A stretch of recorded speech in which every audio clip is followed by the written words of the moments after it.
Hi everyone, and welcome back to today's lecture. In the first 6 lectures of 6S191, we got a taste of some of the foundational deep learning algorithms and models. In the next 2 lectures, we're going to actually be diving into a lot more detail, focusing specifically on 2 critically important hot topic areas in modern deep learning research that have really impacted everything that we have been learning so far in this class. Now, these 2 hot topic lectures are going to focus first on probabilistic modeling with deep neural networks for uncertainty estimation in this lecture, as well as algorithmic bias and fairness in the next lecture. Now today, we'll learn about a very powerful new technique called evidential deep learning for learning when we can trust the output of the neural networks that we're training and interpret when they're not confident or when they're uncertain in their predictions. Now, this whole field of uncertainty estimation in deep learning is super important, today more than ever, as we're seeing these deep learning models, like we've been learning about so far in this class, start to move outside of the lab and into reality, interacting with, or at the very least, impacting the lives of humans around them. Traditional deep learning models tend to propagate biases from training and are often susceptible to failures on brand new out-of-distribution data. Instead, we need models that can reliably and quickly estimate uncertainty in the data that they are seeing, as well as the outputs that they're predicting. In this lecture, we'll actually start to learn about evidential deep learning for uncertainty estimation of neural networks. So training our model not only just to make a prediction and predict an answer, but also to understand how much evidence it has in that prediction, how much we should trust its answer. A big reason, and actually cause, for uncertainty estimation, or for uncertainty in deep learning is due to the very large gap in how neural networks are trained in practice and how they're evaluated in deployment. In general, when we're training machine learning models, we make the following assumption, that our training set is drawn from the same distribution as our test set. But in reality, this is rarely true. For example, when we look at many of the state-of-the-art algorithms that we've learned about so far, they are almost all trained on extremely clean, pre-processed data sets, often with minimal occlusions, minimal noise, or ambiguity. In the real world, though, we are faced with so many edge cases of our model that our model is going to be completely unequipped to handle. For example, if we're training this classifier to identify dogs, and we train it on these clean images of dogs on the left-hand side, it will yield very poor performance when we take it into the real world and we start showing it dogs in brand new positions, dogs in upside-down configurations, or even this parachuting dog coming through the sky. Or if we take this driving model, trained on clean urban streets, and then we take it out into the real world and it starts to see all kinds of strange, unexpected edge cases in reality. Now, the point of today's lecture is to build models that are not only super accurate and have high performance, but also to build quantitative estimation techniques into our learning pipeline, such that our model will be able to tell us when it doesn't know the right answer. Now, there's this famous quote here by George Box that I've adapted a bit to convey this. Now, in the end, all models are wrong, but some that know when they can be trusted are actually going to be useful in reality. Now, very rarely do we actually need a model to achieve a perfect 100% accuracy. But even if our accuracy is slightly lower, if we can understand when we can trust the output of that model, then we have something extremely powerful. Now, the problem of knowing when we don't know something turns out to be extremely difficult, though. And this is true even for humans. There are so many tasks that we believe we can achieve, even though we don't really know the right answer, and are probably more likely to fail than to succeed. Now, this picture probably doesn't even need an explanation for anyone who has driven in a new city before we had things like Google Maps in our phones. There's often this tendency to refuse to accept that you might be lost and ask for help, even though we may truly be lost in a location that we've never been in before. So today, we're going to learn about how we can teach neural networks to predict probability distributions instead of purely deterministic point outputs, and how formulating our neural networks like this can allow us to model one type of uncertainty, but not all types. And specifically, we'll then discuss how it does not capture one very important form of uncertainty, which is the uncertainty in the prediction itself. Finally, we'll see how we can learn neural representations of uncertainty using evidential deep learning, which will allow us to actually capture this other type of uncertainty and estimate it quickly while also scaling to some very high-dimensional learning problems and high-dimensional output problems. Let's start and discuss what I mean when I say that we want to learn uncertainties using neural networks, and what this term of probabilistic learning and what is this term of probabilistic learning and how does it tie into everything that we've been seeing so far in this class. Now, in the case of supervised learning problems, there have been two main sources of data input to our model. The first is the data itself. We've been calling this X in the past, and it's what we actually feed into the model. Given our data, we want to predict some target, here denoted as Y. This could be a discrete class that X belongs to. It could also be any real number that we want to forecast given our data. Either way, we're going to be given a data set of both X and Y pairs and have been focused so far in this class on really, in the case of at least supervised learning, learning a mapping to go from X to Y and predict this expected value of Y given our inputs X. This is exactly how we've been training deterministic supervised neural networks in the past classes. Now, the problem here is that if we only model the expectation of our target, the expectation of Y, then we only have a point estimate of our prediction. But we lack any understanding of how spread or uncertain this prediction is. And this is exactly what we mean when we talk about estimating the uncertainty of our model. Instead of predicting an answer on average, the expectation of Y, we want to also estimate the variance of our predicted target Y. This gives us a deeper and more probabilistic sense of the output. And you might be thinking when I'm saying this that this sounds very, very similar to what we have already seen in this lecture, in this class. And well, you would be completely right, because in the very first lecture of this course, we already had gotten a big sense of training neural networks to output full distributions for the case of classification specifically. So we saw an example where we could feed in an image to a neural network, and that image needed to be classified into either being a cat or being a dog, for example. Now, each output here is a probability that it belongs to that category. And both of these probabilities sum to 1, or must sum to 1, since it's a probability distribution. Our output is a probability distribution. Now, this is definitely one example of how neural networks can be trained to output a probability distribution. In this case, a distribution over discrete class categories. But let's actually dive into this a bit further and really dissect it and see how we're able to accomplish this. Well, first we had to use this special activation function, if you recall. This was called the softmax activation function. We had to use this activation function to satisfy two constraints on our output. First was that each of the probability outputs had to be greater than 0.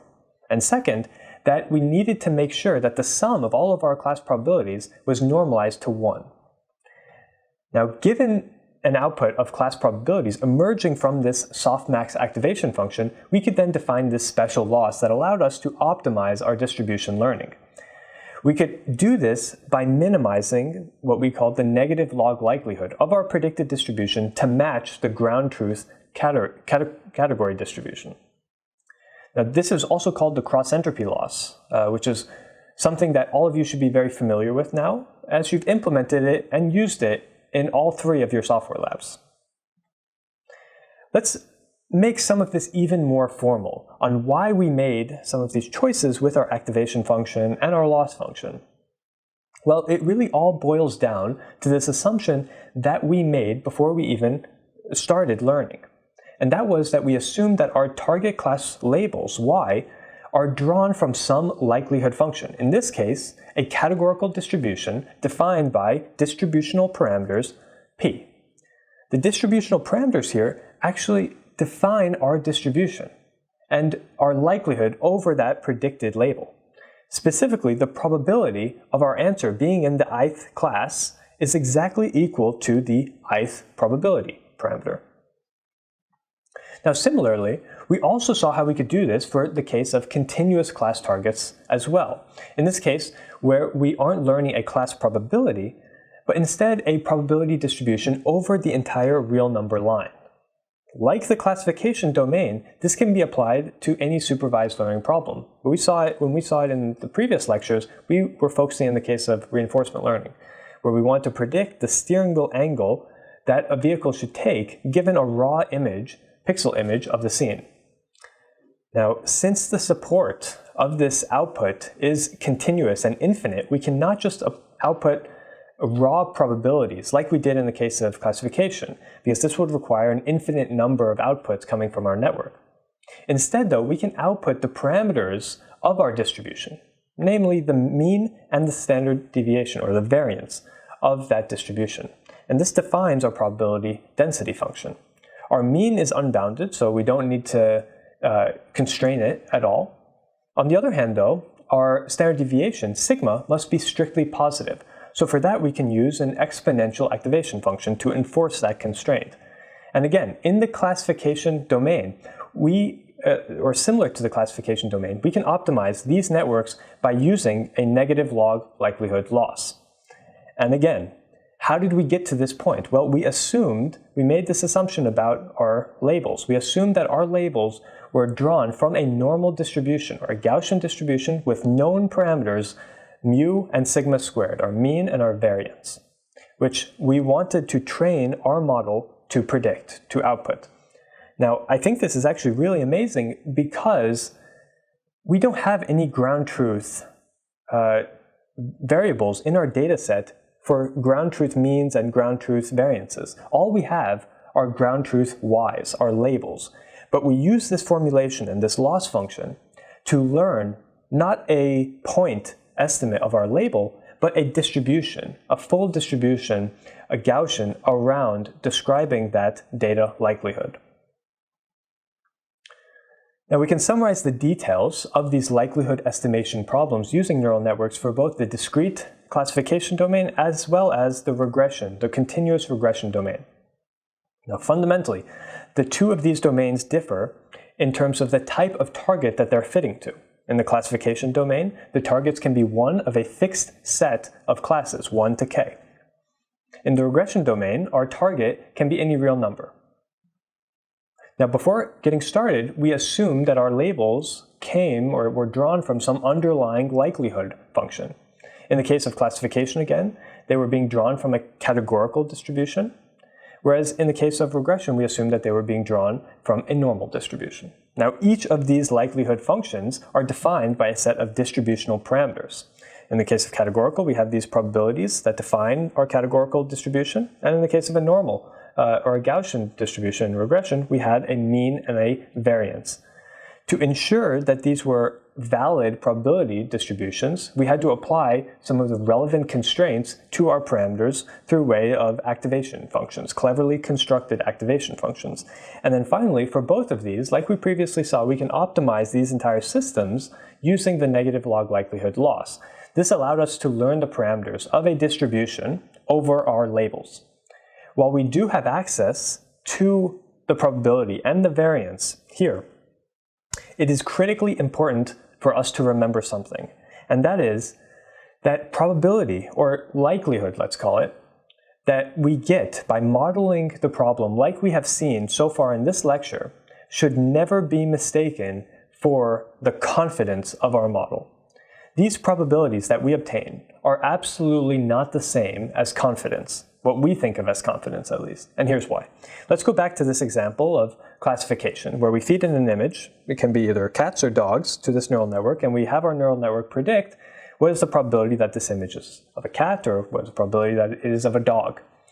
Now, because if we feed in an image of, let's say, a cat, our model should be able to identify, assuming it's been trained, to identify some of the key features specific to cats and say, okay, This is very likely a cat because I see some cat-like features in this image.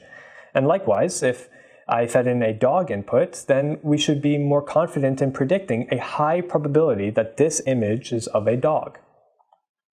But what happens if we say that let's feed in this image of both a cat and a dog together in one image? Our model will identify some of the features corresponding to the successful detection of a cat, as well as a successful detection of a dog, simultaneously within the same image. And it will be relatively split on its decision. Now, this is not to say that we are not confident about this answer. We could be very confident in this answer because we did detect both cat features and dog features in this image. It simply means that there's some ambiguity in our input data, leading to this uncertainty that we see in our output. We can be confident in our prediction even though we are answering with a probability or a percentage of 50% cat or 50% dog, because we're actually training on images that share these types of features. But what about in cases where we are looking at images where we did not train on these types of features? So for example, if we take that same neural network, but now we feed in this image of a boat, something completely new, unlike anything that we have seen during training. The model still has to output two things: the probability that this image is of a cat and the probability that this image is of a dog. And we know that because this is a probability distribution trained with the softmax activation function, we know that this is a categorical distribution. Both of these probabilities, probability of cat plus probability of dog, must sum to 1, no matter what. Thus, the output likelihoods in this scenario will be severely unreliable if our input is unlike anything that we have ever seen during training. And we call this being out of distribution or out of the training distribution. And we can see that in this case, our outputs of these two probabilities are unreasonable here. They should not be trusted. Now, this is really to highlight to you that when we say uncertainty estimation, there are different types of uncertainty that we should be concerned about. While training neural networks like this captures probabilities, they do not capture the uncertainty in the predictions themselves, but rather the uncertainty in the data. This brings into question, what are the different types of uncertainty that exist, and how can we learn them using different algorithmic techniques in deep learning? And what this all boils down to is the different ways that we can try to estimate when the model doesn't know, or when it is uncertain of its answer or prediction. We saw that there are different types of these uncertainties, and this is true even in our daily lives. I think a good way to think about this is through this 2x2 matrix of knowns and unknowns. And I'll give a quick example just illustrating this very briefly. So imagine you are in an airport for a flight. You have some known knowns. For example, that there will be some flights taking off from that airport. That's a known known. You're very confident and you're very certain that that will happen. There are also things like known unknowns, things that we know there are things that we simply cannot predict. For example, we may not know when our flight, the exact time that our flight is going to take off. That's something that we cannot predict, maybe because it could get delayed, or it's just something that we don't have total control over and can possibly change. Then there are unknown knowns, things that others know but you don't know. A good example of that would be someone else's scheduled departure time, their scheduled flight time. You know that someone else knows their scheduled departure time, but to you, that's an unknown known. And finally, there are unknown unknowns. These are completely unexpected or unforeseeable events. A good example of this would be a meteor crashing into the runway. Now, this is an emerging and exciting field of research in fundamental machine learning, understanding how we can build algorithms to robustly and efficiently model and quantify uncertainties of these deep learning models. And this is really tough, actually, because these models have millions and millions, billions, and now even trillions of parameters. And understanding and introspecting them, inspecting their insides, to estimate, understanding when they are going to not know the correct answer is definitely not a straightforward problem. Now, people do not typically train neural networks to account for these types of uncertainties. So when you train on some data, for example, here you can see the observations in black, we can train a neural network to make some predictions in blue. And the predictions align with our observations inside this region where we had training data. But outside of this region, we can see that our predictions start to fail a lot. And estimating the uncertainty in situations like this comes in two forms that we're going to be talking about today. The first form is epistemic uncertainty, which models the uncertainty in the underlying predictive process. This is when the model just does not know the correct answer and it's not confident in its answer. The other form of uncertainty is aleatoric uncertainty. This is uncertainty in the data itself. Think of this as statistical or sensory noise. This is known as irreducible uncertainty. So since no matter how much data that you collect, you will have some underlying noise in the collection process. It is inherent in the data itself. The only way to reduce aleatoric uncertainty is to change your sensor and get more accurate data. Now, we care a lot about both of these forms of uncertainty, both aleatoric uncertainty and epistemic uncertainty. And again, just to recap the differences between these two forms of uncertainty. We have aleatoric on the left-hand side. This focuses on the statistical uncertainty of our data. It describes how confident we are in our data itself. It's highest when our data is noisy, and it cannot be reduced by adding more data. On the other hand, we have epistemic uncertainty. This is much more challenging to estimate than aleatoric uncertainty, and there are some emerging approaches that seek to determine epistemic uncertainty. Now, the key is that epistemic uncertainty reflects the model's confidence in the prediction. We can use these estimates to begin to understand when the model cannot provide a reliable answer and when it's missing some training data to provide that answer. Unlike aleatoric uncertainty, epistemic uncertainty can be reduced by adding more data and improving that confidence of the model. So, while aleatoric uncertainty can be learned directly using neural networks using likelihood estimation techniques like we learned about earlier in this lecture today, epistemic uncertainty is very challenging to estimate. And this is because epistemic uncertainty reflects the uncertainty inherent to the model's predictive process itself.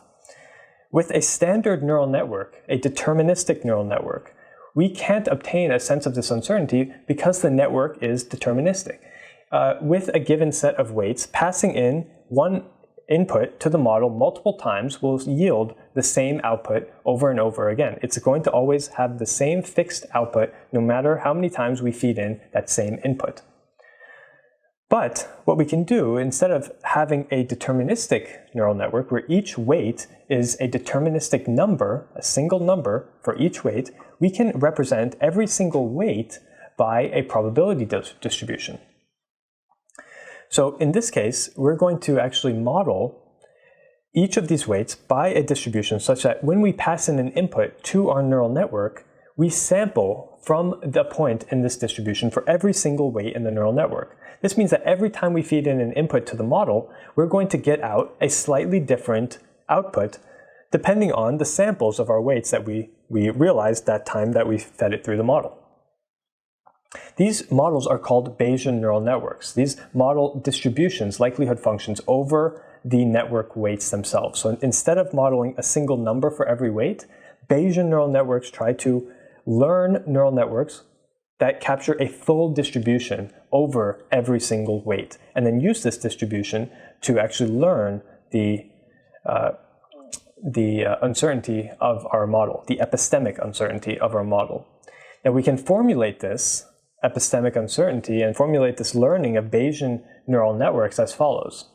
While deterministic neural networks learn this fixed set of weights, W, Bayesian neural networks learn a posterior distribution over the weights. This is a probability of our weights given our input data and our labels X and Y.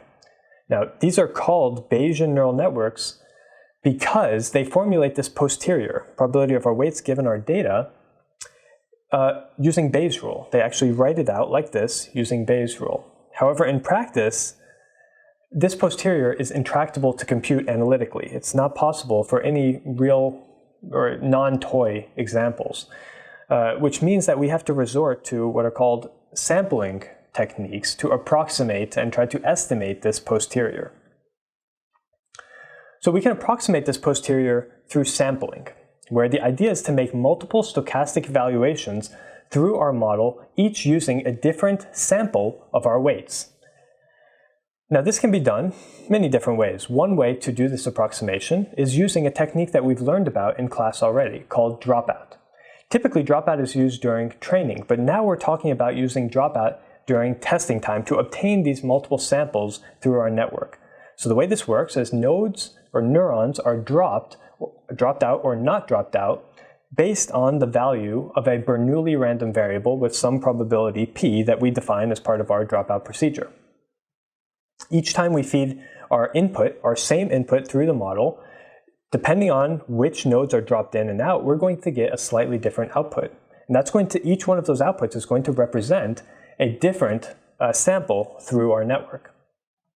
Now, alternatively, we can sample a different way, using an ensemble of independently trained models. Each of these will learn a unique set of weights after seeing a unique set of training data, or potentially the same training data just shown in a different order or sequence.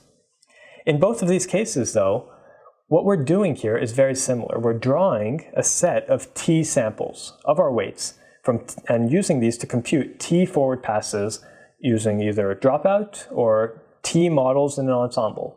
This allows us to formulate two terms. One is the expectation of our prediction y, as well as the variance of our prediction over the course of these forward passes.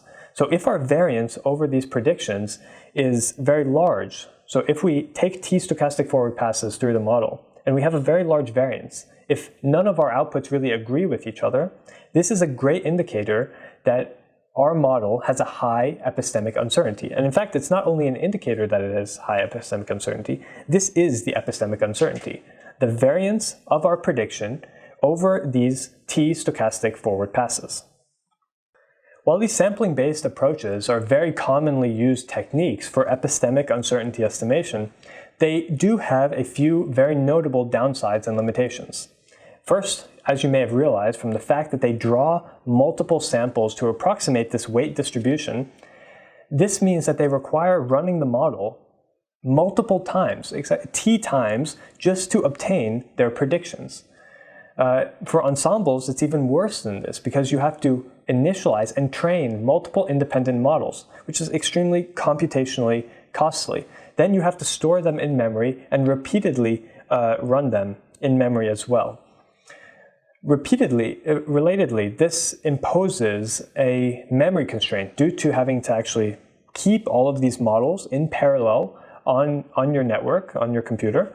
And together, this means that these sampling approaches are not very efficient, which is a significant limitation for applications where uncertainty estimation is necessary to be made in real time, on edge devices, for example, on robotics or other mobile devices. And the last point I'd like to make is that Bayesian approaches or Bayesian approximation methods, such as dropout, tend to produce typically overconfident uncertainty estimates, which may be problematic also in safety-critical domains where we really need calibrated uncertainty estimates, and we really prefer to consider ourselves uncertain rather than confident. So the backup case, we don't want to assume in the backup case that we are confident and we know what we're doing when we don't really know what we're doing. But what are sampling approaches really trying to do when they try to approximate this uncertainty? Let's look at this in a bit more detail. And to answer this question, let's suppose we're working within the context, again, of self-driving cars, since this is a very nice and intuitive example.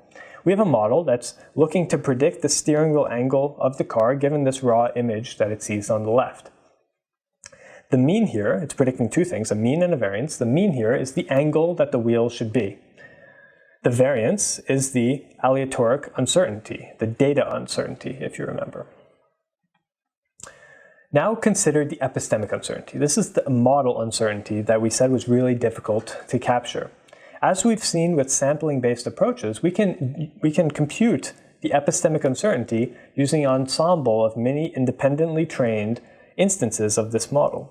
So we could take one model and obtain its estimates of mu and sigma squared. And we can plot for this given image where that model believes mu and sigma squared should be on this two-dimensional graph on the right. On the x-axis is mu, on the y-axis is sigma squared. And we can place exactly where that network believes the output should be in this two-dimensional space. And we can repeat this for several different models. Each model, we take its output and we can plot it in this space. And over time, if we do this for a bunch of models, we can start to estimate the uncertainty by taking the variance across these predictions to get a metric of uncertainty. Intuitively, if we get a huge variance here, a huge variance over our mu's, if the answers, said differently, if the answers are very spread out, this means that our model is not confident. On the other hand, if our answers are very close to each other, this is a great indicator that we are very confident, because even across all of these different models that we independently trained, each one is getting a very similar answer. That's a good indicator that we are confident in that answer. Indeed, this is the epistemic or the model uncertainty. In fact, these estimates that are coming from individually trained models are actually being drawn from some underlying distribution. Now we're starting to see this distribution shape up, and the more samples that we take from that distribution, the more it will start to appear like this background distribution that we're seeing. Capturing this distribution, though, instead of sampling, if we could just capture this distribution directly, this could allow us to better and more fully understand the model uncertainty. So what if instead of drawing samples from this distribution, approximating it, we just tried to learn the parameters of this distribution directly? Now, this is the approach that has been taken by an emerging series of uncertainty quantification methods called evidential deep learning, which consider learning as an evidence acquisition process. Evidential deep learning tries to enable direct estimation of both aleatoric uncertainty as well as epistemic uncertainties by trying to learn what we call these higher order distributions over the individual likelihood parameters. In this case, over the parameters of mu and sigma, we try to learn a distribution on top of them. So to understand this, consider how different types of degrees of uncertainties may manifest in these evidential distributions. When we have very low uncertainty, like we can see on the left-hand side, the spread along our mean, our mu, and our sigma squares is going to be very small. We're going to have very concentrated density right in a specific point. This indicates that we have low uncertainty or high confidence. When we have something like high aleatoric uncertainty, on the other hand, we might see high values of sigma squared, which we can actually represent by an increase along the y-axis, the sigma squared axis of this plot, here represented in the middle. Finally, if we have high epistemic uncertainty, we'll have very high variability in the actual values of mu that are being returned. So you can see this spread along the mu axis. Now, evidential distributions allow us to capture each of these modes. And the goal is to train a neural network now to learn these types of evidential distributions. So let's take a look at how we can do evidential learning, specifically in the case of regression first. Now, we call these distributions over the likelihood parameter, evidential distributions, like I've been referring to them. Now, the key thing to keep in mind when trying to wrap your head around these evidential distributions is that they represent a distribution over distributions.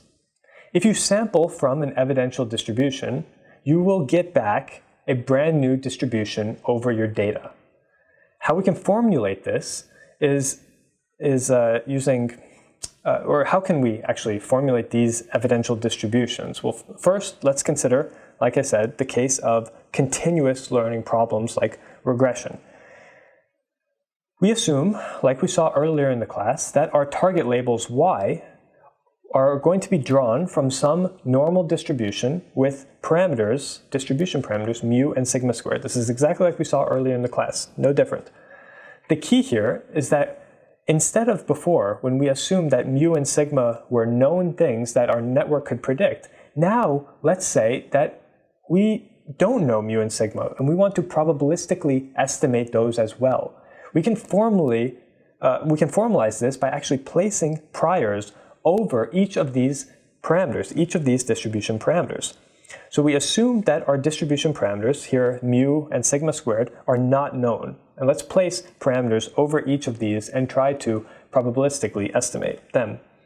So drawing from mu, we can draw mu from a normal parameterized as follows, and we can draw sigma squared, our variance, from an inverse gamma parameterized as follows here, using these new hyperparameters of this evidential distribution. Now what this means is that mu and sigma squared are now being drawn from this normal inverse gamma, which is the joint of these two priors. The normal inverse gamma distribution is going to be parameterized by a different set of parameters, gamma, epsilon, alpha, and beta. Now this is our evidential distribution, or what we call our evidential prior. It's a distribution, this normal inverse gamma, defined by our model parameters, that gives rise, when we sample it, when we sample from our evidential distribution, we're actually getting back individual realizations of mu and sigma squared. These are their own individual Gaussians, defining this original distribution on the top line over our data itself, y. So we call these evidential distributions since they have greater density in areas where there is more evidence in support of a given likelihood distribution realization. So on the left-hand side, or in the middle here, you can see an example of this evidential distribution, one type of this evidential distribution with this normal inverse gamma prior, over mu and sigma squared. Both parameters of the Gaussian distribution, which is placed over our data, our likelihood function, right? You can see on the top left-hand corner. Now, different realizations of mu and sigma over this space of this evidential distribution then correspond to distinct realizations of our likelihood function, which describes the distribution of our target values y. So if we sample from any point in this evidential distribution, we're going to receive back a mu and a sigma squared that defines its own Gaussian that we can see on the right-hand side. We can also consider the analog of evidential learning in the case of classification. Once again, keep in mind that if you sample from an evidential distribution, you get a brand new distribution over the data. So for classification, our target labels y are over a discrete set of classes, of k classes to be specific.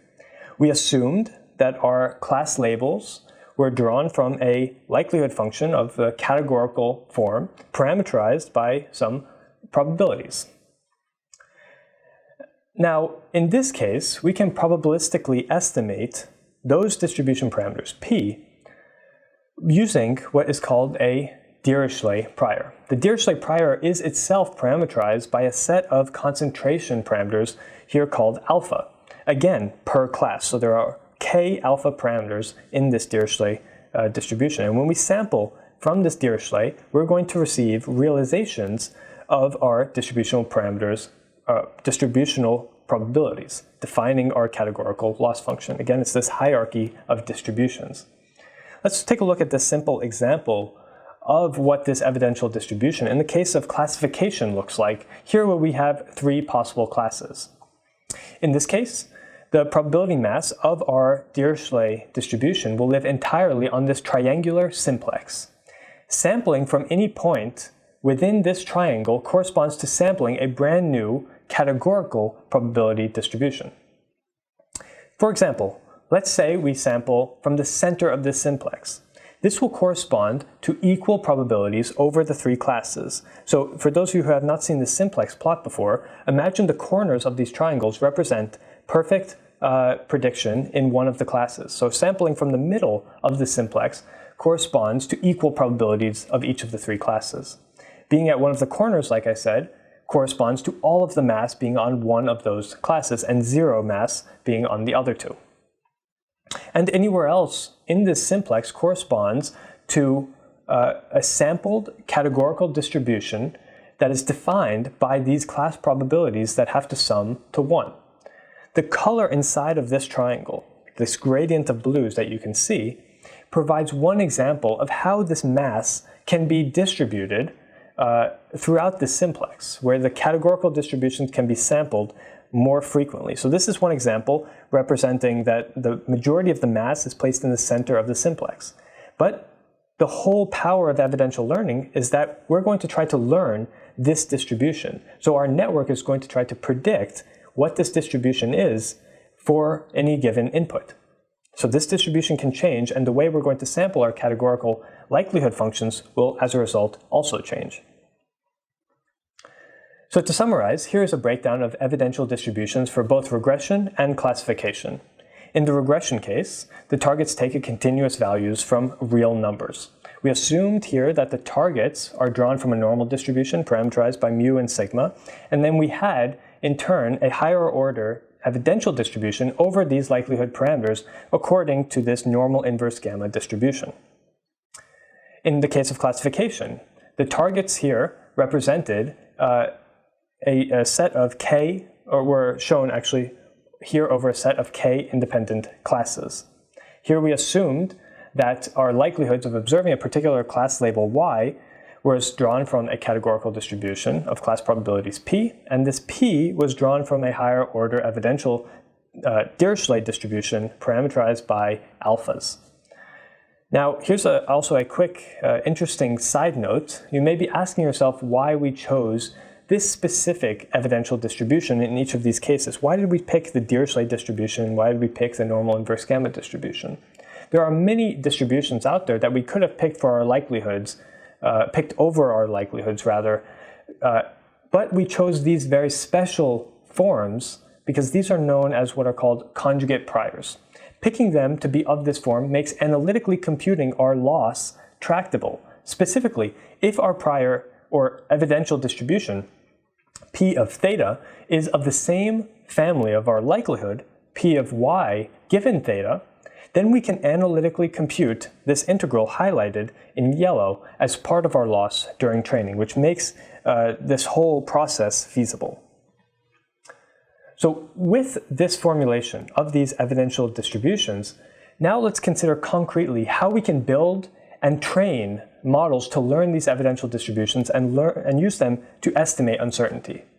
What is key here is that the network is trained to actually output the parameters of these higher order evidential distributions. So in the case of regression, we're predicting gamma, epsilon, alpha, and beta. In the case of classification, we're predicting a vector of k alphas, where k is the number of classes that we have. Now, once we have these parameters, we can directly formulate estimates for each of the aleatoric and epistemic uncertainties, and that is determined by the resulting distributions over these likelihood parameters. We optimize these distributions by incorporating both maximization of our model fit and minimization of wrong evidence into the objective. For regression, this is manifested as follows, where our maximization captures the likelihood of seeing data given the likelihood parameters, which are controlled by this evidential prior parameters, here denoted as M.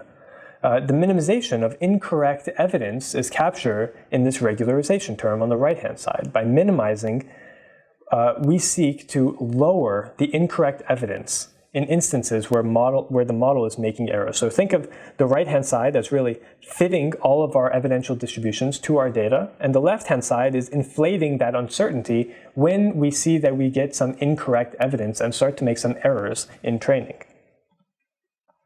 We can evaluate this method actually on some simple toy example learning problems, where we're given some data points in the distribution and some regions in our scene here where we seek to predict the target value, or in some cases the class label. In regression, we have this case where we try to fit to our data set where we have data in the middle white region, but we don't have data on the two edge regions, and we can see that our evidential distributions are able to inflate the uncertainty in the regions where we are out of distribution, which is exactly what we want to see, that we're able to recognize that those predictions where we don't have data should not be trusted. Similarly, in the case of classification, operating on the MNIST dataset, we can generate out-of-distribution examples by synthetically rotating the handwritten digits. So here, along the bottom side, you can actually see an example 1 digit being rotated from left to right, being rotated, and you can see the uncertainty of our evidential distribution increasing in this out-of-distribution regime where the 1 no longer is even closely resembling a 1, but the uncertainty really drops down on the two endpoints where the 1 comes back into shape of a true 1. Evidential learning can also be applied in much more complex, high-dimensional learning applications as well. Recently, it's been demonstrated to learn neural networks to output thousands of evidential distributions simultaneously, while learning to quantify pixel-wise uncertainty of monocular depth estimators, given only raw RGB inputs.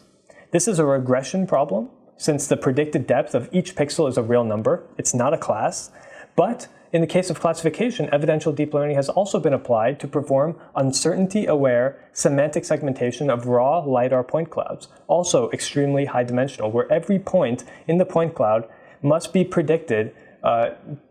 predict which object or what type of class it belongs to. Evidential deep learning allows us to not only classify each of these points as an object, but also recognize which of these objects in the scene express a form of an object that we don't know the answer to. So evidential deep learning really gives us the ability to express a form of I don't know. When it sees something in its input that it doesn't know how to predict confidently, and it's able to let the user know when its prediction should not be trusted. Now, to start wrapping up, I wanted to provide a brief comparison of all of the different types of approaches of uncertainty estimation that we've learned about today and how evidential neural networks fit into these. There were 3 techniques that we touched on today, starting first with manila likelihood estimation over our data, then moving to Bayesian neural networks, and finally exploring evidential neural networks. Each of these methods really has its own differences, strengths, and advantages. At the highest level of difference, we saw that fundamentally each of these methods placed probabilistic priors over different aspects of the pipeline. Over the data, in the case of the likelihood estimators that we saw very early on in the lecture, over the weights in the case of Bayesian neural networks, and over the likelihood function itself in the case of evidential neural networks. Unlike Bayesian neural networks, though, evidential neural networks are very fast and very memory efficient since they don't require any sampling to estimate their uncertainty. And even though both methods capture a form of epistemic uncertainty, this is one huge advantage that means that you don't need to train an ensemble of models. You can train just one model, and you only need to run it once for every single input. There's no sampling required. So in summary, in this lecture, we got to dive deep into uncertainty estimation using neural networks. This is a super important problem in modern machine learning, as well as we really start to deploy our models into the real world. We need to quickly be able to understand when we should trust them, more importantly, when we should not. We learned about some of the different forms of uncertainty and how these different methods can help us capture both uncertainty in the data as well as uncertainty in the model. And finally, we got to have some insight in how we can use evidential deep learning to learn fast and scalable, calibrated representations of uncertainty using neural networks. Thank you for attending this lecture. In the next lecture, we're going to be going through another very impactful topic in today's world, focusing on AI bias and fairness, and seeing some strategies for mitigating adverse effects of these models. So we look forward to seeing you for that lecture as well. Thank you.